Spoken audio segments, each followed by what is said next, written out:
सोचिए, अगर सक्सेस सिर्फ हार्डवर्क या टैलेंट का रिजल्ट ना हो, अगर कुछ ऐसे छुपाए हुए फैक्टर्स हो जो हमें कभी दिखते ही नहीं। क्या सचिन, बिल गेट्स और बीटल्स जैसे लेजेंड्स के पास कोई कॉमन सीक्रेट था? एक इनविजिबल एडवांटेज? ये है आउटलायर्स, मैल्कम ग्लैडवेल की बुक, जिसमें सक्सेस के हिडन रूल्स को डिकोड किया गया है। चैप्टर 1, मैथ्यू इफेक्ट, टाइम का पावर। कनाडा में हॉकी एक ऑब्सेशन है, लेकिन जब टॉप प्लेयर्स के बर्थडेज देखे गए, एक अजीब पैटर्न सामने आया। ज्यादातर टॉप प्लेयर्स जनवरी, फरवरी या मार्च में पैदा हुए थे। क्यों? क्योंकि बचपन में हॉकी टीम्स का कट ऑफ डेट 1 जनवरी होता है। जो बच्चे साल की शुरुआत में पैदा होते हैं, वो फिजिकली थोड़े बड़े और स्ट्रांग होते हैं। कोचेस उन्हें नोटिस करते हैं और वो बेटर ट्रेनिंग और एक्सपोजर ले पाते हैं। यह स्नोबॉल इफेक्ट है, थोड़ी सी एज डिफरेंस और पूरी जर्नी बदल जाती है।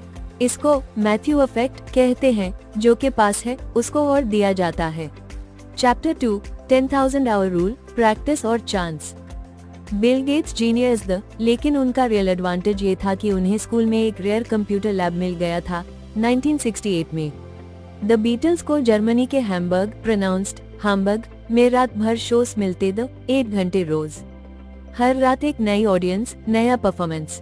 इस कंसिस्टेंसी ने उन्हें मास्टर बना दिया। 10,000 आवर्स प्रैक्टिस सिर्फ तभी पॉसिबल है जब आपके पास टाइम और एक्सेस हो। ये रूल सिर्फ हार्डवर्क नहीं, राइट अपॉर्चुनिटी के बारे में है। टैलेंट और timing equals real success. Chapter 3, genius और सोशल स्किल्स। क्रिस्टोफर लैंगन, IQ 195, पर वो आगे नहीं बढ़ पाए। क्यों? उनके पास ब्रेन्स थी, लेकिन लाइफ के टफ मोमेंट्स में उनके पास गाइडेंस या कॉन्फिडेंस नहीं था। On the other hand, Robert Oppenheimer, atomic bomb का क्रिएटर, जब ट्रबल में आए, उन्होंने अपने वर्ड्स और कॉन्फिडेंस से सिचुएशन को हैंडल किया। स्मार्ट होना काफी नहीं होता, स्मार्ट रहना और स्मार्ट दिखाना भी जरूरी है।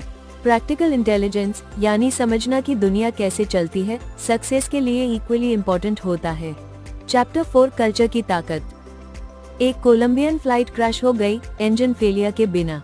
प्रॉब्लम थी कम्युनिकेशन। को पायलट ने डेंजर महसूस किया, लेकिन वो डायरेक्टली नहीं बोल पाया, क्योंकि उसकी कल्चरल अपब्रिंगिंग ने उसे अथॉरिटी चैलेंज करने से रोका। ग्लैडवेल कहते हैं कि ये पावर डिस्टेंस का इफेक्ट है। कुछ कल्चर्स में सीनियर से डिसएग्रीमेंट अवॉइड किया जाता है। ग्रेटर देन कल्चर हमें साइलेंटली शेप करता है, जैसे फार्मिंग, एजुकेशन या बिजनेस में डिसीजंस। चीन के राइस फार्मर्स का डेडिकेशन, एक्यूरेट टाइमिंग, पेशेंस, यही हैबिट्स उनके बच्चों में रिफ्लेक्ट होती हैं, स्पेशली मैथ्स और लॉजिक में।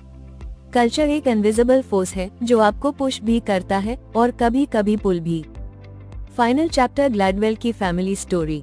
मैल्कम ग्लैडवेल की मम्मी जॉयस जमैका में पाली बड़ी।